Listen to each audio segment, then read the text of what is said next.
Pakistan news देख रहे हैं आप और न्यूज ब्रीफ के साथ मैं शीतल शर्मा। इस बुलेटिन की शुरुआत कुछ अहम खबरों से करेंगे। जम्मू संभाग के लिए आज का दिन बेहद अहम दिन माना जा रहा है। जम्मू को जम्मू रेलवे डिवीजन की सौगात मिल गई है। जम्मू रेलवे स्टेशन पर आयोजित कार्यक्रम में प्रधानमंत्री मोदी ने जम्मू रेलवे डिवीजन का वर्चुअली उद्घाटन किया है। जम्मू में रेलवे डिवीजन बनने से राजनीतिक दलों व उद्योग जगत की महत्वपूर्ण मांग पूरी हो चुकी है। वहीं आने वाले कुछ दिनों में कश्मीर घाटी शेष भारत से रेल के जरिए जुड़ने वाली है, जो जम्मू कश्मीर के लिए गौरव की बात है। जम्मू रेलवे स्टेशन पर आयोजित कार्यक्रम में उपराज्यपाल मनोज सिन्हा, मुख्यमंत्री उमर अब्दुल्ला, सांसद जुगल किशोर शर्मा और केंद्रीय मंत्री डॉक्टर जितेंद्र सिंह ने हिस्सा लिया।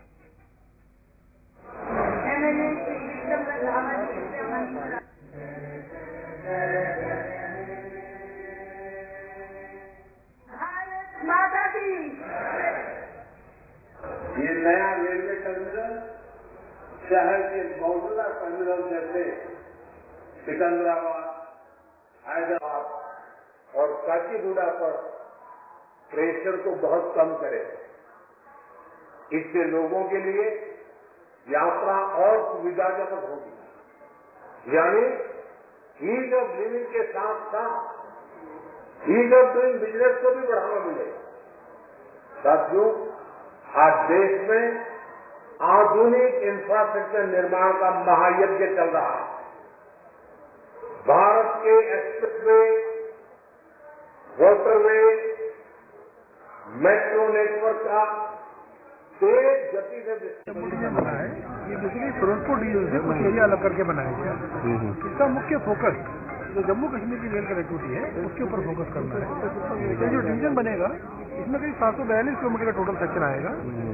ये हमारा पठानकोट से और जालंधर के बीच में कुछ पोर्शन है, बटाला से पठानकोट का पोर्शन है, नैरोगेज का जो हमारा सेक्शन है पठानकोट से जोगिंदर नगर का वो सेक्शन है इसमें हमारा, और जम्मू से लेके बारामूला तक का पूरा यूएसबीआर प्रोजेक्ट पूरा इसका पार्ट है।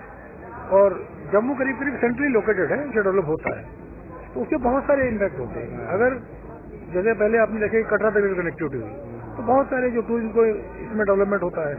इस तरह हम लोग जब अभी कश्मीर में ट्रेन शुरू करेंगे वहाँ पे जो टूरिज्म का डेवलपमेंट होगा, और टूरिज्म का जो डेवलपमेंट होता है तो हर क्षेत्र को फायदा होता है, खासकर कश्मीर जैसे राज्य में जहाँ की मेन इकोनॉमी टूरिज्म पे डिपेंड है। तो जब लोग जाएंगे तो वहाँ लोकल लेवल पे जो एक्सपेंडिचर होता है, जो खर्चा होता है, रेलवे के बड़े बड़े प्रोजेक्ट जब बनते हैं तो लोकल जो कॉन्ट्रैक्टर्स हैं वो डेवलप होते हैं। इनफैक्ट अगर आप ये देखेंगे 2003 से या 2 से इसमें मेन काम शुरू हुआ था, इसमें बहुत सारे काम हमारे कश्मीर के कॉन्ट्रैक्टर्स ने करे, जिन्होंने उस टाइम छोटे छोटे काम शुरू करे थे, आज बहुत बड़े बड़े प्रोजेक्ट हैंडल कर रहे हैं। इस तरह जब डीआरएम ऑफिस बनेगा तो यहाँ पे करीब हमारा 460 करोड़ का एक प्रोजेक्ट है, उसमें डीआरएम ऑफिस बनेगा, कॉलोनीज बनेंगी, स्पोर्ट्स फैसिलिटीज बनेगी, यहाँ पे कंट्रोल ऑफिस हमारा बनेगा, उसके काम आएंगे यहाँ पे। इसी तरह जब आगे हम रैली में जाएंगे तो हमारे वहाँ पे गुड शेड हम लोग बना रहे हैं 5 जगहों पे। जब गुड शेड आएंगे तो वहाँ से ट्रैफिक जनरेट होगा, वहाँ पे कनेक्टिविटी इंप्रूव होगी, तो इसके बहुत सारे फर्क पड़ता है। इसमें एम्प्लॉयमेंट मंडल की इतनी पुरानी डिमांड थी, 10-12 साल से ये डिवीजन 900 कार्यबल में आने की उम्मीद थी।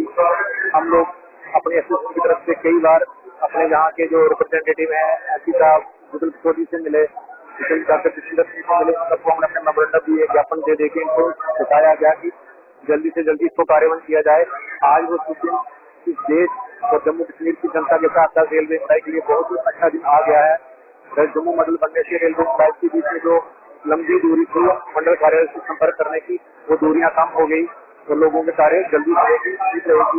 ओवरऑल जम्मू भी डेवलप होगा और लोगों को व्यवसाय में भी प्रगति मिलेगी।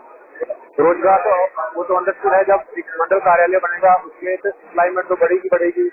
लोकल एम्प्लॉइज तो रेलवे एम्प्लॉइज तो बढ़ेंगे, लोकल लोगों को भी कार्यबल मिलेगा। जब दुनिया मंडल कार्यालय में आएगी जाएगी, शहर बढ़ेगी तो कारोबार निश्चित रूप से बढ़ेगा, तो जम्मू की इकॉनमी में भी फर्क पड़ेगा। ओवरऑल जो है कि इंफ्रास्ट्रक्चर जो इकोनॉमिक डेवलपमेंट ऑफ जम्मू में एक प्रोत्साहन वाला स्टेप है और इसको हम बहुत ही खैर मकदम करते हैं और इसके लिए हम सभी को बधाई देते हैं। मैं तो कह रहा हूँ कि तकरीबन 50% भरपाई इससे होगी।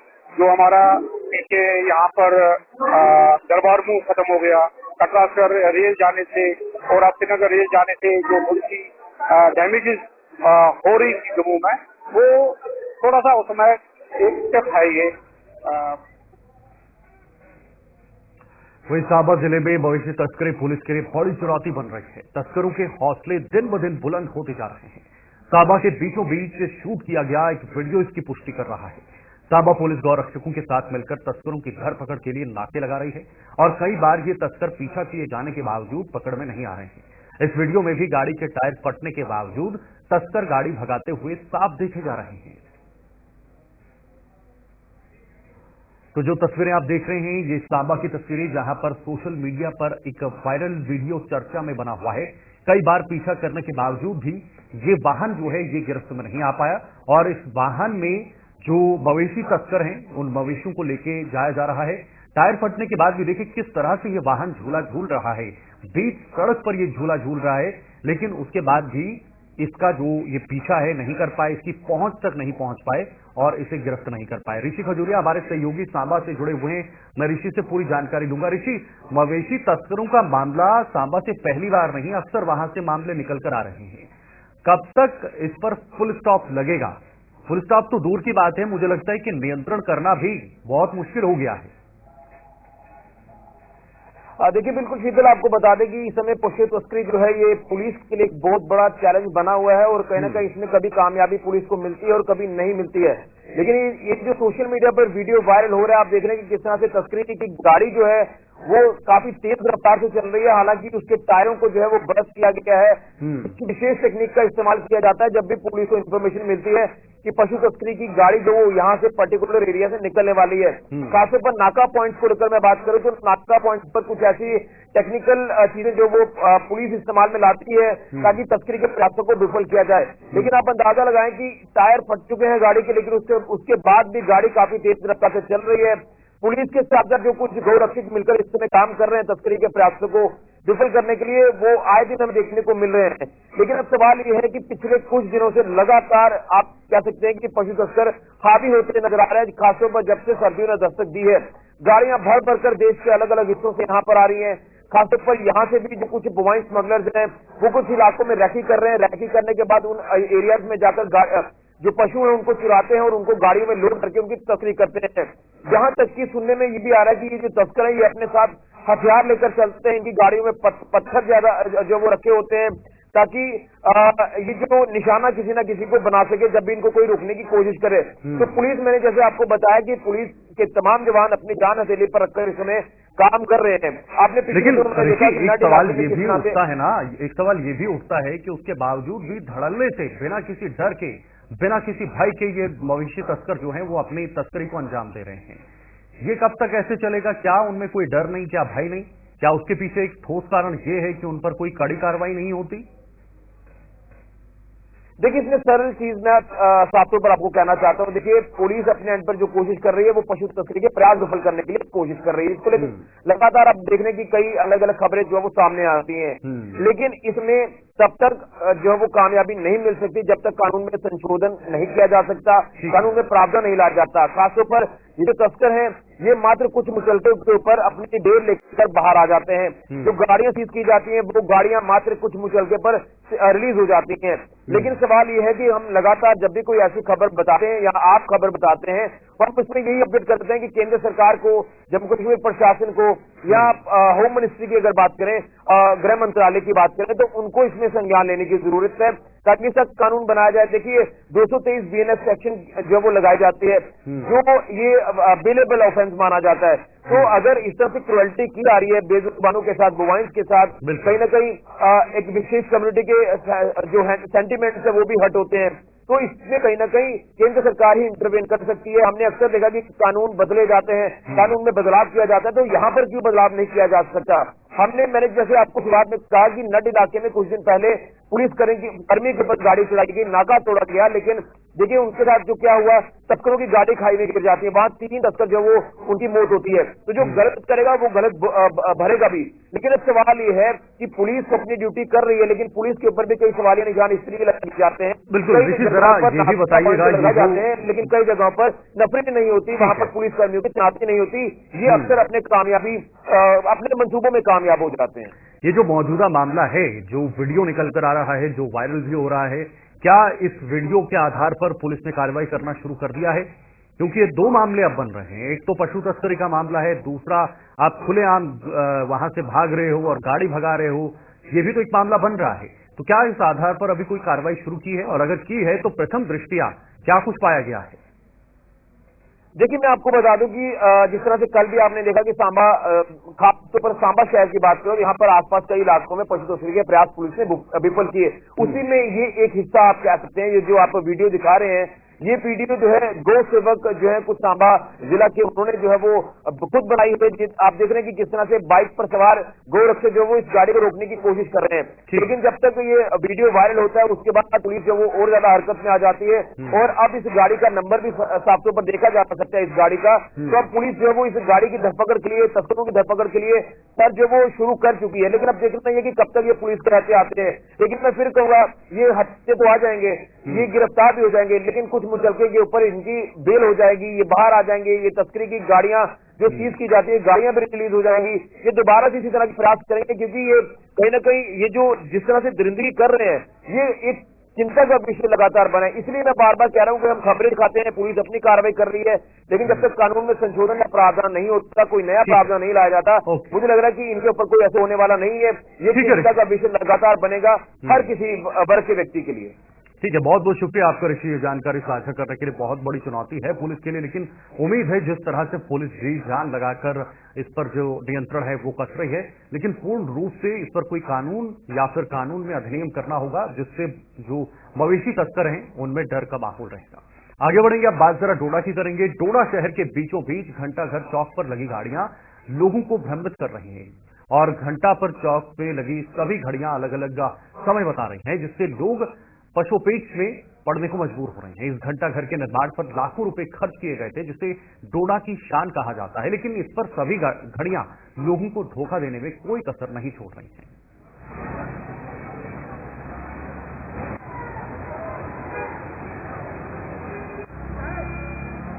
इस वक्त डोडा की है विकास मनास फिलहाल हमारे साथ जुड़े हुए हैं जानकारी देने के लिए। विकास से पूरी जानकारी लेंगे।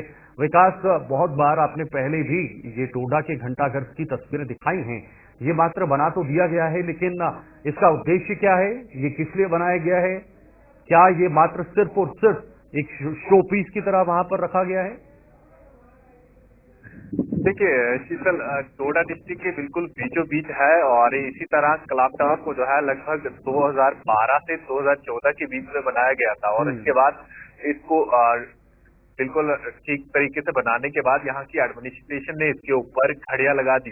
उसके बाद कुछ समय के बाद वो घड़ियां जो है बिल्कुल खराब हो गई और उसके बाद दोबारा से उन्हीं घड़ियों के ऊपर अलग से डिजिटल वाली घड़ियां लगा दी। तो ऐसे में वो घड़ियां भी अब खराब हो चुकी है। तो ऐसे में यहाँ के लोग चाहते हैं कि इतना बड़ा क्लॉक टावर या घंटा घर बनाने के बाद भी इतनी बड़ी लापरवाही है, जिसके ऊपर एक तिरंगा लहरा रहा है और नीचे घड़ियां जो है अलग अलग टाइम दे रही है। कम से कम यहाँ की प्रशासन को ये सब चीजें देखनी चाहिए। जहाँ पर लाखों लोग आते हैं, कई लोग बाहर से आते हैं और सबकी नजरें अगर क्लॉक टावर की तरफ पड़ती हैं तो कहीं ना कहीं हैरान हो जाते हैं कि घड़ियों पर अलग अलग किस्म का टाइम है और बिल्कुल घड़ियां चल नहीं रही है। तो ऐसे में काफी अफसोस होता है कि इतनी सही चीज बनाने के बाद यहाँ की एडमिनिस्ट्रेशन क्यों इसको लापरवाही से देख रही है। बिल्कुल विकास, देखिए ये एक सेंटर ऑफ अट्रैक्शन है सिटी के अंदर, शहर के अंदर, और जब अगर सेंटर ऑफ अट्रैक्शन के साथ ही इस तरह से बेईमानी की जाए तो बाकी चीजों पर, बाकी जो जगहें हैं उन पर कैसे प्रशासन ध्यान देगी, कैसे उन पर जो है वो नजर जाएगी? जी शीतल, बिल्कुल सही बात है, क्योंकि अगर क्लॉक टावर पर इस तरह का टाइम खराब है फिर बाकी सारी चीजें फिर सामने आ जाती है, जिसमें साफ तौर पर लोग कहते हैं कि डोडा का टाइम क्लॉक टावर से खराब है। और ऐसे में जितनी भी चीजें फिर सामने आती, चाहे फिर हॉस्पिटल से लेकर हो, फिर रोड को लेकर हो या फिर एजुकेशन को लेकर हो, ये तमाम चीजें सामने आने के बाद लोग जो है फिर सीधा निशाना यहाँ की एडमिनिस्ट्रेशन पर लगाते हैं कि आकर अगर इतनी चीज को ये लोग जो है ठीक नहीं कर पा रहे हैं तो बाकी सारी चीजें कैसे कर पाएंगे, जहाँ लोगों को जो दिक्कत का सामना करना पड़ता है। तो ऐसे भी यहाँ पर ध्यान देना चाहिए। इतनी सही चीज है जहाँ पर क्लॉक टावर बना दिया, कम से कम इसके ऊपर जो घड़ियां लगाई गई है पैसों वाली सही तरीके से लगाई होती। डुप्लीकेट घड़ियां लगाने के बाद ये भी डिफंग हो चुकी है, जिस घड़ियों पर प्रॉपर टाइम नहीं चलता, बस फोटो सेशन के लिए ये चीजें जो है दिखा दी है। बिल्कुल विकास, एक कहावत सुनी थी, दूर के ढोल सुहाने, लेकिन यहाँ तो नजदीक के ढोल सुहाने नजर आ रहा है। और ऐसा कब तक चलेगा? अगर प्रशासन की निगरानी में ये है तो इस पर उचित तरीके से इसको क्यों नहीं निगरानी की जा रही है? देखिए शीतल, आज का मामला नहीं है, लगभग 3 से 4 साल इस घड़ियों को खराब होते हुए देख लिए हैं। तो काफी बार यहाँ के खबरों में आने के बाद भी यहाँ का प्रशासन घेरी नींद सोया हुआ है। जैसे उनको कोई किसी चीज की परवाह नहीं है, किसी चीज का डर नहीं, अपनी तानाशाही है, किसी तरह की भी मतलब जो चीजें होनी चाहिए जिस डिपार्टमेंट के हवाले, चाहे फिर म्युनिसिपैलिटी के हवाले है या फिर यहाँ के R&B के हवाले है, जिसके भी हवाले ये सड़क या इस क्लॉक टावर को हवाले किया गया है, कम से कम इन चीजों को देखना चाहिए, ना कि यहाँ का DC देखेगा, क्योंकि DC को अपना काम करना है। ये तमाम चीजें यहाँ के बाकी अफसरों को करनी चाहिए थी, लेकिन वो भी नहीं कर पा रहे हैं। लेकिन ऐसा ना हो विकास की पहले इस पर बात ना उठी हो, आवाज ना उठी हो, लोगों ने आवाज तो उठाई होगी, आगे जो प्रतिनिधि हैं उन्होंने आवाज तो उठाई होगी। अब तो सरकार भी बनी है, अब चुने हुए प्रतिनिधि भी सामने आ चुके हैं।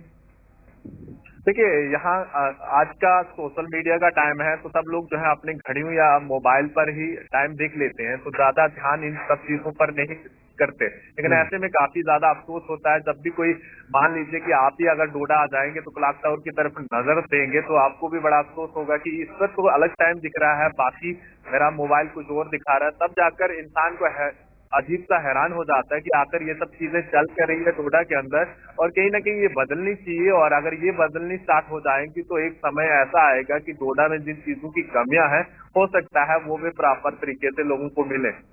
चलिए, बहुत बहुत शुक्रिया विकास ये खबर बताने के लिए और ये तस्वीरें दिखाने के लिए। डोडा में बीचों बीच शहर का इलाका जो है वहां पर समय खराब चल रहा है, और आप खुद समझिए अगर डोडा के बीचों बीच का समय खराब है तो बाकी लोगों का समय कैसे ठीक होगा, और प्रशासन ये समय को कैसे ठीक करने का यहां पर कदम उठाएगी। एक और खबर डोडा से ही है। डोडा में ई-कॉमर्स कंपनी के कार्यालय में चोरों ने सेंध लगाकर वहां से नकदी पर हाथ साफ कर दिया है। चोरी की यह वारदात CCTV कैमरे में कैद हो गई है, जिसमें हालांकि चोरों के चेहरे साफ नजर नहीं आ रहे हैं। यह कारण पुरानी ईदगाह रोड पर स्थित है, जहां 2 से 3 चोरों ने इस वारदात को अंजाम दिया है। वसीम गत्तू हमारे सहयोगी फिलहाल जुड़े हुए हैं, मैं इस खबर पर उन्हीं से जानकारी दूंगा। वसीम, ये जो तस्वीरें दिख रही हैं ये तो धुंधली तस्वीरें हैं, लेकिन क्या अभी तक कार्रवाई हुई है इस चोरी के मामले में?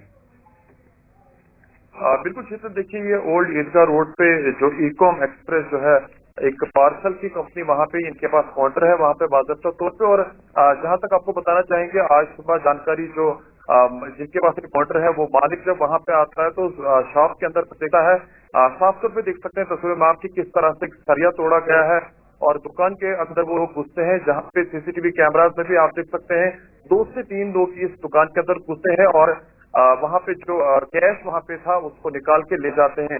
और इनके पास आप देख सकते हैं कि किस तरह के इक्विपमेंट से लोहा ये काटते हैं। और जहां पे आप देख सकते हैं पुलिस भी पहुंची और पुलिस ने आश्वासन जो वहां के जो मालिक है, यानी कि जिसका ये काम वहां पे करते हैं जो लोग, उनको आश्वासन दिया गया कि जल्द से जल्द इन लोगों को ढूंढा जाएगा, पकड़ा जाएगा। हालांकि मैं आपको बताना चाहूंगा, जिला डोडा के अंदर लगातार पिछले कुछ टाइम से हम देख रहे हैं कि चोरियों की वारदातें सामने पेश आ रही है।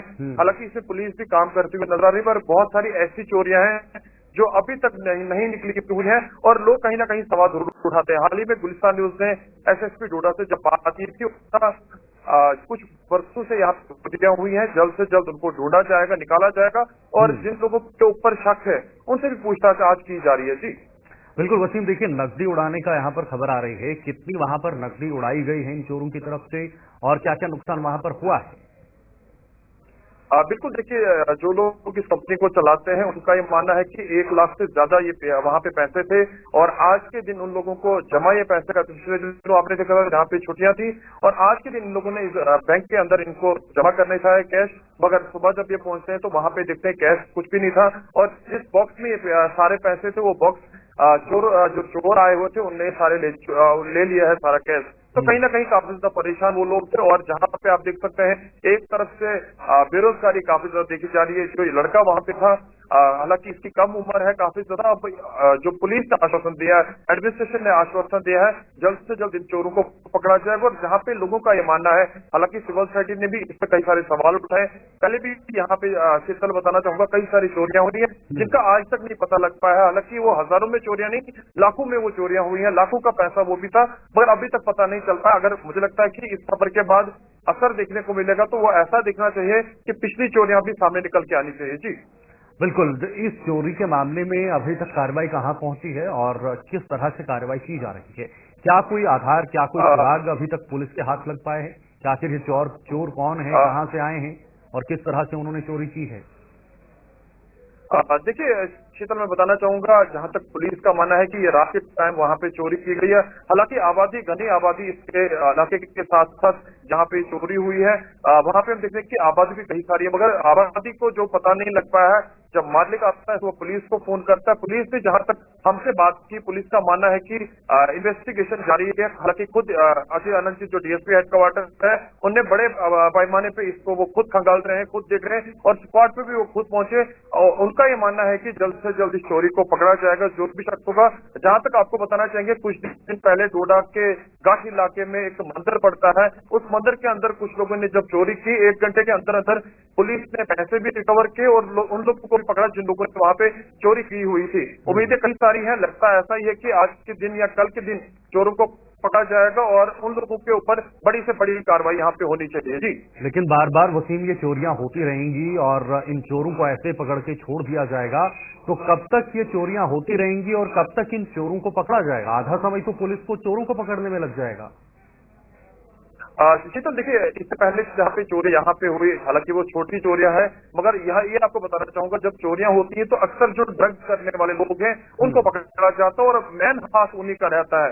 लेकिन जब उनको ड्रग्स टाइमली नहीं मिलता है, पैसा उनके पास नहीं होता है, तो फिर इस तरह का काम वो करते हैं, चाहे वो टायर चोरते हैं गाड़ियों के रात के समय या गाड़ियां चोरते हैं, इस तरह का काम करते हैं और इस तरह की चोरियां भी वही लोग करते हैं। हालांकि पुलिस की तरफ से इस तरह का कोई स्टेटमेंट नहीं दिया गया, लोगों की तरफ से ये बात भी रखी जा रही है। तो अब उम्मीदें जो पुलिस पे है, उम्मीद जो जिस तरह से लोगों ने लगाई हुई है, चाहे यहाँ के एसएसपी हैं, डीएसपी हैं या थानेदार जो लोग हैं, उनके ऊपर जो उम्मीदें रखी हुई है, मुझे लगता है कि जहां पे उन्होंने आश्वासन दिया है तो आश्वासन जल्द से जल्द कोई बड़ी कामयाबी हो सकती है जम्मू कश्मीर पुलिस को। जी ठीक है वसीम, बहुत बहुत धन्यवाद आपका इस जानकारी के लिए। फिलहाल इधर ठाकुर गुलचैन सिंह चाड़क डोगरा सदर सभा के दोबारा अध्यक्ष नियुक्त किए गए हैं।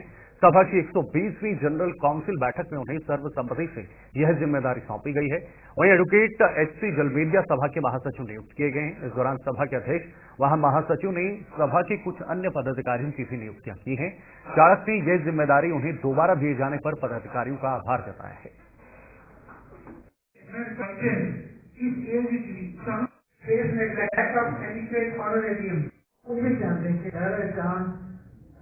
ब्रीफ में करेंगे, लेकिन फाइनेंशियल कमीशन ही काम किया था क्योंकि लंबा सफर तय किया उनके को अप्रूवल लैने और अप्रूवल लैने के बाद इतने अज इलैक्शन भी जो नवे तो सिरे करना है। ये सभा जी पक्की रजिस्टर हुई है महाराज का टाइम शख्सी हुकूमत वाड़ी चला दी, उन्हें पॉपुलर गवर्नमेंट का टाइम वाड़ी चला दी है। डेमोक्रेटिक सैटअप के अंदर उस तरीके कने इलैक्टेड हुए नुमाइंदे की जी है और रजिस्टर्ड बॉडी बनी। तो अज वह भी चुनाव जोड़ा है इतने हुआ था और उस चुनाव के बाद अगला रास्ता तय होना है और थोड़े दिनों के बाद अस मैसेज ऑफ ह्यूमैनिटी कॉन्फ्रेंस जी है वो इतने ऑर्गेनाइज कराने। इस मौके मैं थोड़ा सारे का और सारे डूडर प्रदेश का धन्यवाद करना चाहना और मुझे उम्मीद है कि अपना अपना रोल जोड़ा इसलिए बनता अपना धर्म सारे निभांगन। इसलिए गुलदस्ते की इतों के इतिहास से खिंचेगी, इतों के उन्हें बुजुर्गों की अस हमेशा याद करते हुए अपना रोल प्ले करिए। आगे बढ़ेंगे। जम्मू कश्मीर पुलिस में सब इंस्पेक्टर पदों पर भर्तियों के लिए उम्र में छूट देने की मांग को लेकर प्रदर्शनों का सिलसिला जारी है। जम्मू में आज भी कई अभ्यर्थियों ने प्रदर्शन कर इस मांग को जोर शोर से उठाए हैं और सरकार से उन्हें राहत देने की मांग की है। क्या कहना था इन अभ्यर्थियों का, आइए आपको बताते हैं।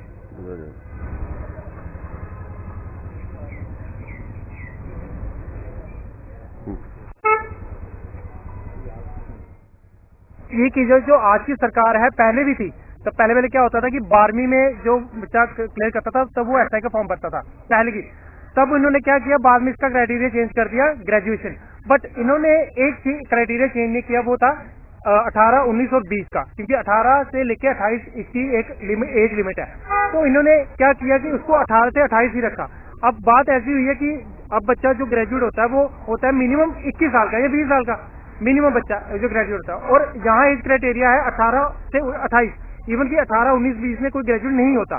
तो केएस की भी आप देखो, केएस का भी ये फॉर्म लगता है, वो उसमें भी मिनिमम ग्रेजुएशन चाहिए होती है 21 साल चाहिए होते हैं। तो यहाँ पे 18 से 21 है, जिससे वो एक सही बल्कि सही नहीं है नोटिफिकेशन में एक वो क्राइटेरिया। तो वो मुद्दा भी सुखनंदन जी ने प्रेस कॉन्फ्रेंस की थी, आपके माध्यम से की थी, याद होगा आपने हेडक्वार्टर में की थी, तो उस टाइम भी ये मुद्दा उठाया था और वो ये मुद्दा लेके एलजी सर के पास हमें भी लेके गए थे, हम भी इंटरेक्ट किया, हमें एलजी सर के साथ एश्योरेंस मिले और एलजी सर का उनका जो एश्योरेंस थी वो बहुत पॉजिटिव था उस टाइम।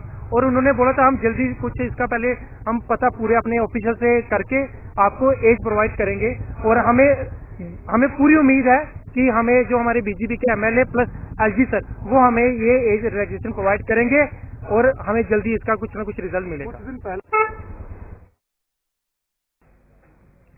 चलिए न्यूज ब्रेक में अभी के लिए फिलहाल इतना ही, लेकिन आप देश और दुनिया की तमाम खबरों के लिए देखते रहे गुलिस्तान न्यूज। नमस्कार।